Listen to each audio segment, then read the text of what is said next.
Hi, Anthony. We're here today. We went to a hearing, the unintended consequences of the Foreign Account Tax Compliance Act in Washington the other day. The minority expert witness, Professor Elise Bean, Yes. the architect of FATCA. That's right. The claimed architect. Yes. There was a lot of issues with what she said. That is true. So here we have, with this video, we have our top 15 things the pro-FATCA expert got wrong about FATCA and foreign reporting. And I would just say that our general overall idea of why she gets things so incredibly wrong is her perspective, she admits, comes from uncovering the UBS Swiss bank scandal, which is admittedly really obnoxious, what they were doing and how they were operating. And so I think with that focus, she sort of has this assumption, the only reason you go overseas is to hide money from the IRS. And it's been my experience and the experience of most tax professionals have come to understand that's simply not the case. It's basically regular people who just didn't understand how U.S. taxation works. She lost her perspective on people. All right, so let's go on. Let's get going with the top 15.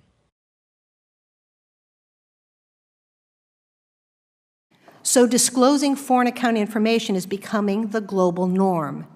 So while it was a very rough beginning, people were very angry, particularly in Switzerland, that's not the case 7 years later, today. Now many banks have agreed to comply with FATCA.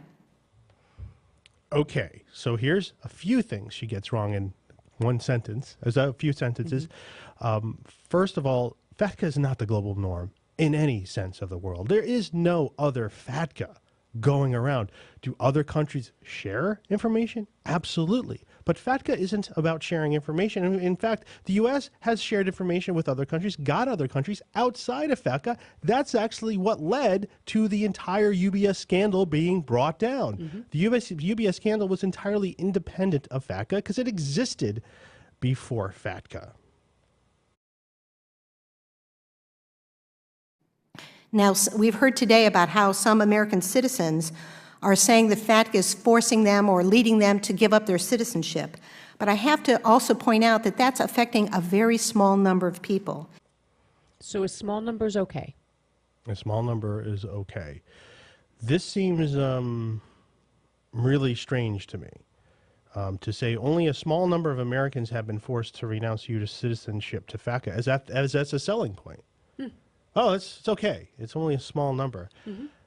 Well, I know some of the numbers she's going to refer to aren't exactly accurate by people who help people expatriate.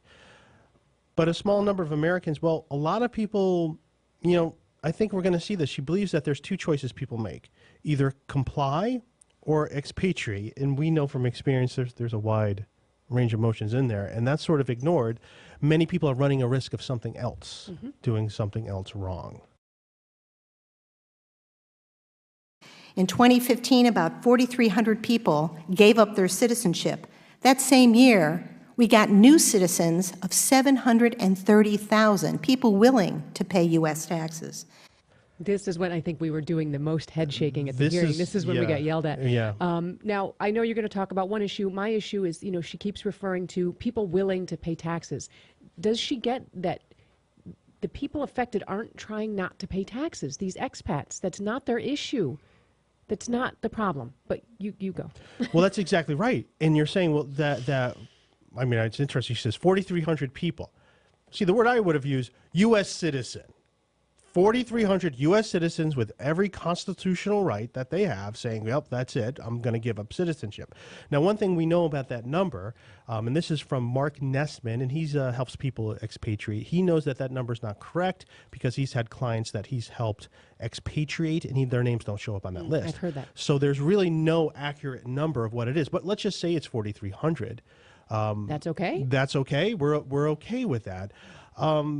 Does she have a threshold? Like if it hit 10,000, she'd be upset, or if it hit a certain percentage? Right. Where is it okay? Or at what point we're going to say FATCA, no, that's not good. We shouldn't have people who are U.S. citizens have to give up their U.S. citizenship because of this law. And you're absolutely right that this idea that you're giving it up to escape U.S. taxation, you're giving it up so you can live. I mean, Donna Lane was happy. Donna Lane Nelson testified she was happy to pay her U.S. taxes. So did Danny. Danny's like, we're happy to pay our U.S. taxes. It's impossible for me to live as a U.S. person where my life is as a U.S. person. Therefore, I have to give it up. So really just a really obnoxious mischaracterization of why people have to renounce because of FATCA. And when you compare that 4,300 figure to the 9 million Americans living abroad, you're talking about a rate of less than 1/10 of 1%.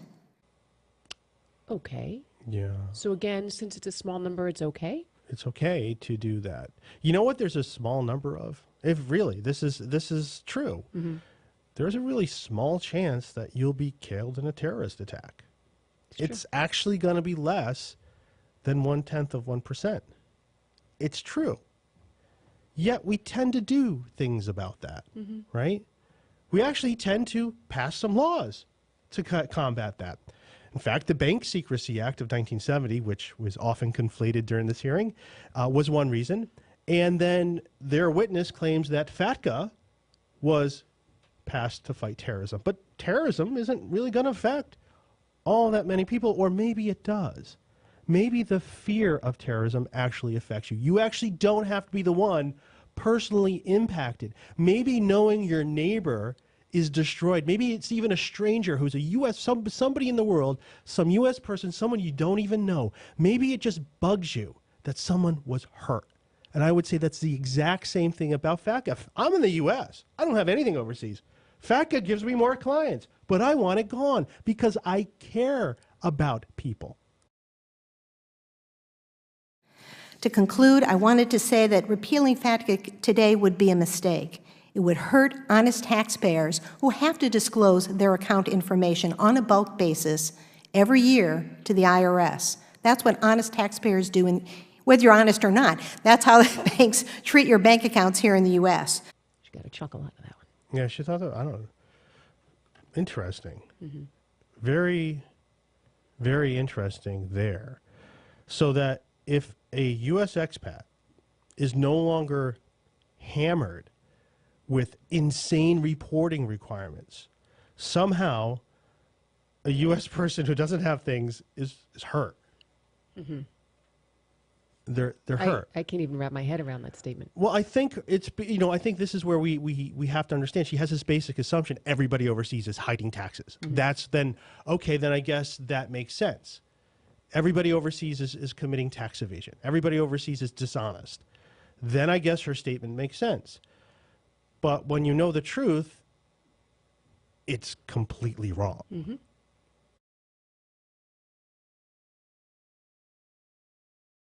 But it would hurt honest taxpayers here living in the United States to allow people who have the wherewithal to go abroad to not play by the same rules. They're not trying to play by the same rules. They're trying to live their life. Yeah, and Donna Lane Nelson lived in Switzerland prior to the imposition of FATCA. So how did she exactly, tell me how this worked. Tell me how she went to evade the FATCA requirements before FATCA was imposed. All of these people, so many of our clients, have been living overseas for years and years. Didn't Donna Lane say she owed $700 in taxes? Usually that's what it was, right? So usually she's not bringing in mad buck right, that she's trying to hide.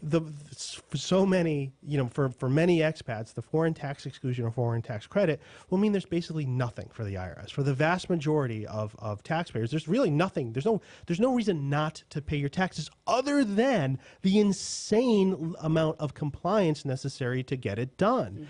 Other than FATCA makes your life impossible overseas. So that's where, at no point, right? At no point was there any of that realization by Professor Bean that there's not really a lot of, you're not really bringing in a lot of money by just taxing expats. It's just not a lot. What is the average return for the expat filed? I'm getting madder and madder. Yeah, right on. It would encourage Americans to move more of their money offshore to get some of that secrecy. So here she's talking about a repeal of FATCA being disastrous because it would encourage Americans to move their money overseas.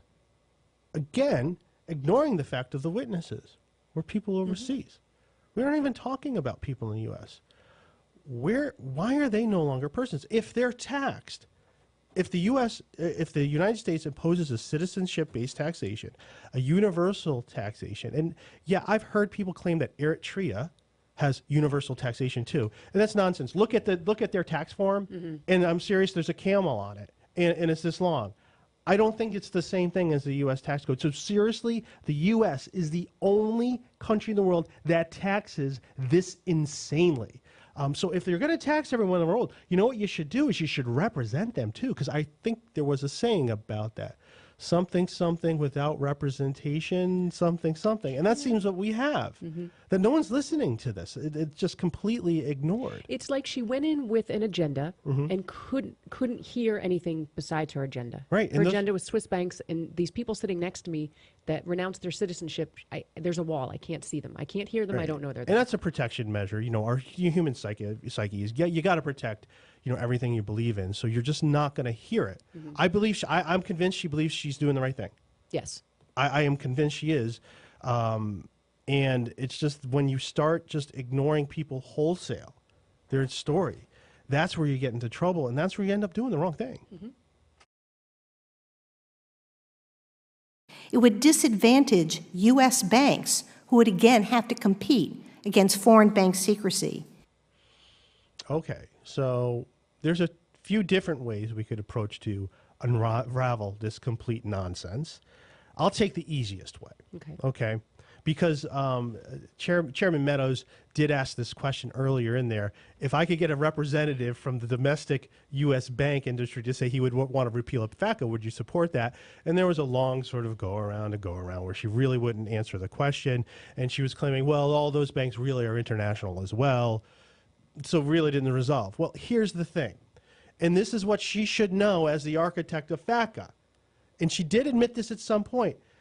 The worst of FATCA has yet to come. We haven't seen it. The billions of dollars foreign banks have had to spend to comply with FATCA are going to come to the U.S. FATCA requires U.S. banks to do the same amount of craziness that all the foreign banks do. So if it costs the foreign banks billions, what do you think it's going to cost the U.S. banks? Do you think those shareholders would prefer if that money didn't go into compliance but actually went to dividends? Do you think that would be? So how easy do you think it would be for me to get a domestic bank to say, yeah, I would prefer if FATCA just went away because it's complete nonsense that's going to ruin our business? It would also waste all of the investments made by those foreign banks to comply with FATCA. They've all done it. They're complying. We began disclosures in 2015. All of that money would be wasted. Boy, that sounds to me like when I had my 1981 Subaru station wagon after it blew a CV joint, and that cost $1,200 that somehow my dad paid for that one, never paid him back. Well, I put all this money into this car that's rusting away, and now I just blew a head gasket too, so I should really just pay for it. Yeah. I think there's something known as a sunk cost, and also something known as chasing good money after bad. That's the first issue I'd find with it. The second issue is she treats as if all compliance costs are past tense. Right. Every year, they estimate, I forget the estimate, but to continue, it still costs money. Right. You still have new accounts coming, new accounts leaving. Now, I would say, yeah, a bulk of the work is done initially, but there's going to be an add-on every year that I think most banks would prefer not to pay.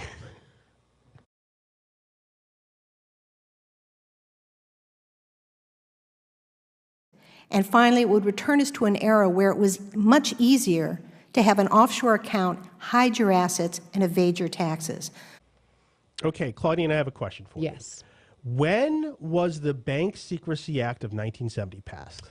I'm going to take a wild guess and say 1970. Oh, you are as smart as you look. Yeah, that's right. It's not the Bank Secrecy Act of 2009? Right, that's right. And, you know, the thing is that the whole, the leverage that the Department of Justice used, more than anything else, was the FBAR reporting requirements required by the Bank Secrecy Act of 1970. in stopping and uncovering the Swiss bank scandals. They were also able to threaten criminal charges and get people to say, okay, I'm not going to do this anymore. They also developed a pretty ingenious voluntary disclosure program, because it wasn't just about you. If you, hey, look, if you're doing something wrong, the first one was 20% penalty. Pretty nice if you've been doing something for a good long time. That was a good move, because you got a lot of people, you know, some of my earlier clients, when they're looking who did, you know, the rare majority who did do something wrong, they looked at that as a good deal. Rare minority? Rare minority? Yes. Majority? Rare majority. Which one would it be? Minority. Yes. So, and I get that. You know, most of our clients, again, are these expats and people living overseas. So what they did, though, this is brilliant, because they said, okay, so you're going to make your voluntary disclosure. You tell us everything you've done. But here's the other thing. We want to know who you dealt with. And if you're not honest with us, we're not going to count this as a voluntary disclosure. So if you want this 20%, which is a pretty sweet deal, we need to know who is involved.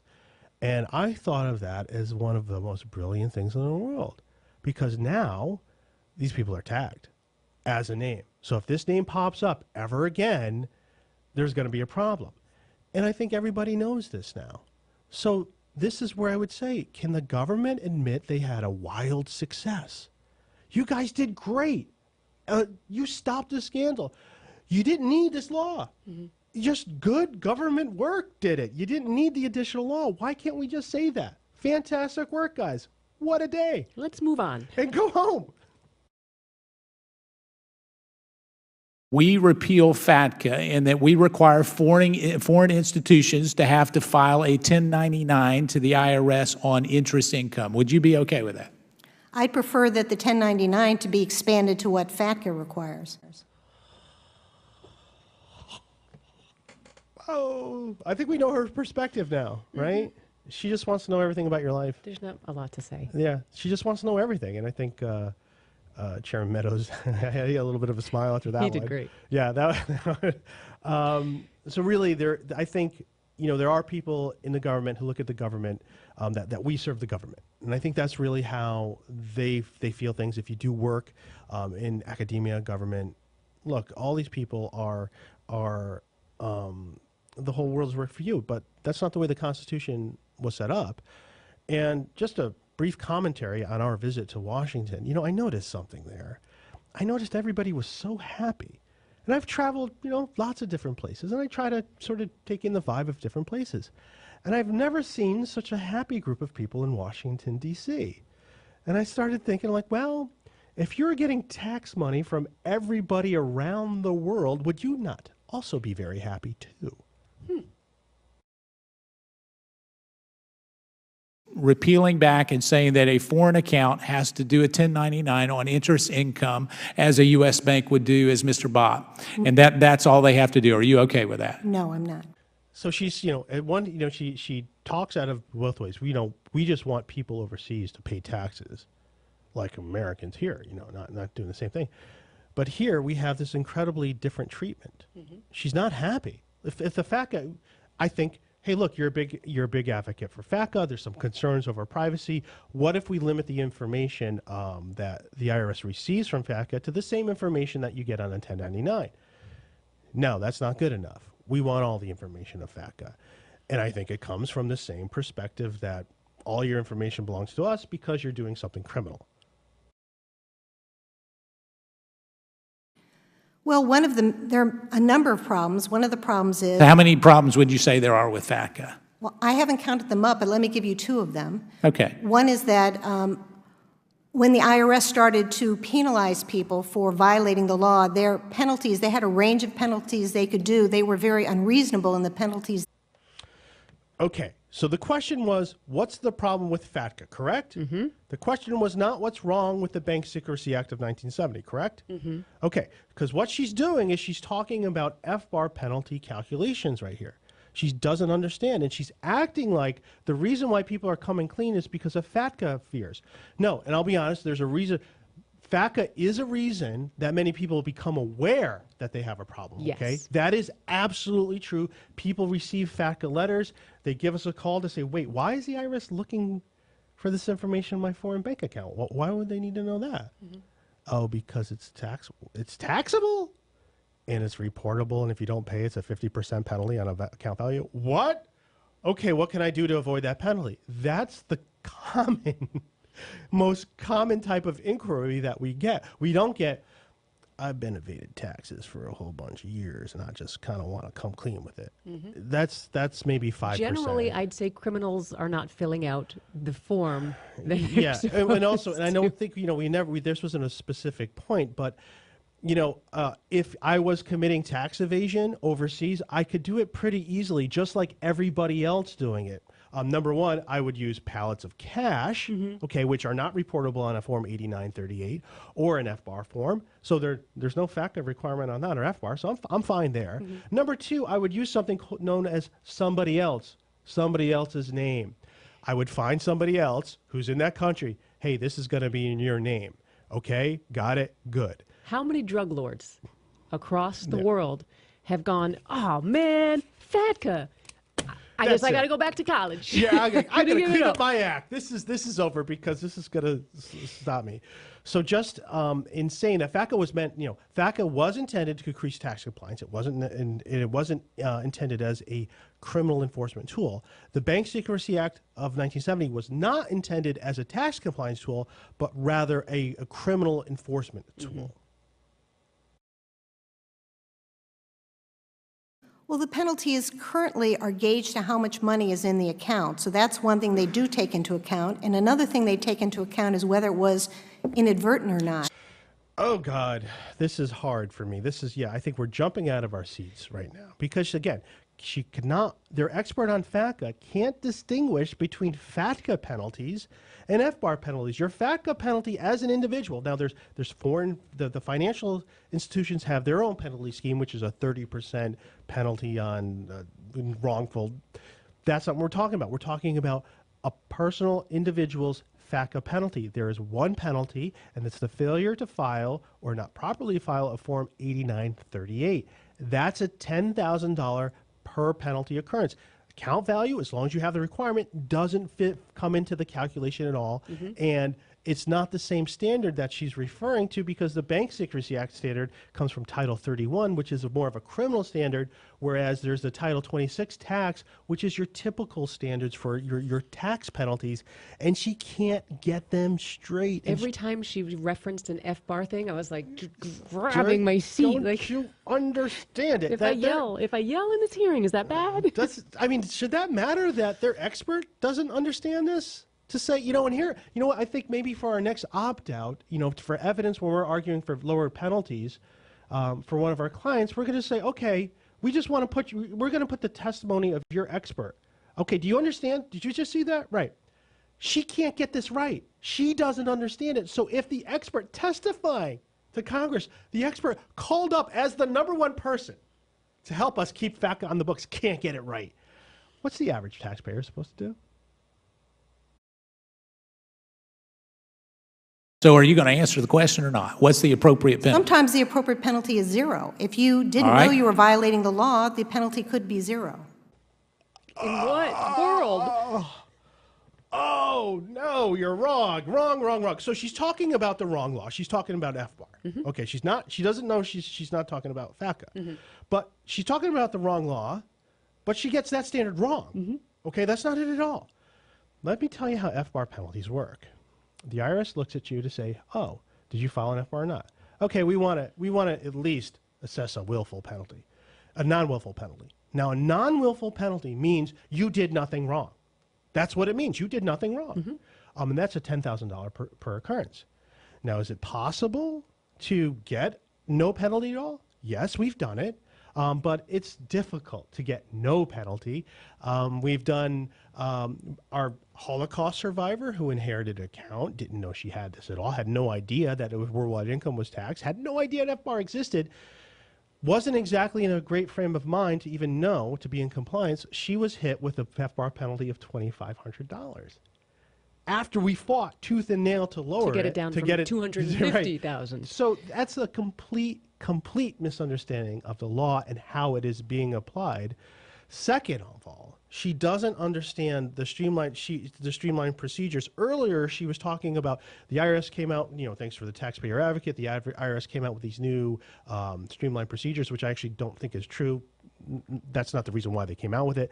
Regardless, if that's not true, if you are a streamlined filer who did nothing wrong, but you live in the U.S., you have a 5% penalty. Is that higher than 0 or? Oh, hold on a second. I got to call upstairs for that one. Right, yeah, let's find out. The accounting department. Yeah, so, there's 15 things. 15 things that their expert got completely wrong. We've had misapprehensions of the facts, inconsistent beliefs, and completely wrong laws that are completely misinterpreted. That's where I'm saying, this does not seem like it's a strong case. If their own expert witness can't offer compelling, honest, truthful evidence that FATCA is necessary, why is it on the books? I think her one consistent belief is that people are not looked at as people. Yeah. Human beings. Yeah, we shouldn't look as expats as people. Rather, they're people who are just trying to scam the system. Avoid taxes. Right. That's all they're trying to. Their number one thing is they're not trying to live their life. They're just trying to get one over on us. So you know what? It's okay if we break a few eggs to get to that omelet. And then the question is, with the amount of taxes collect, where's the omelet?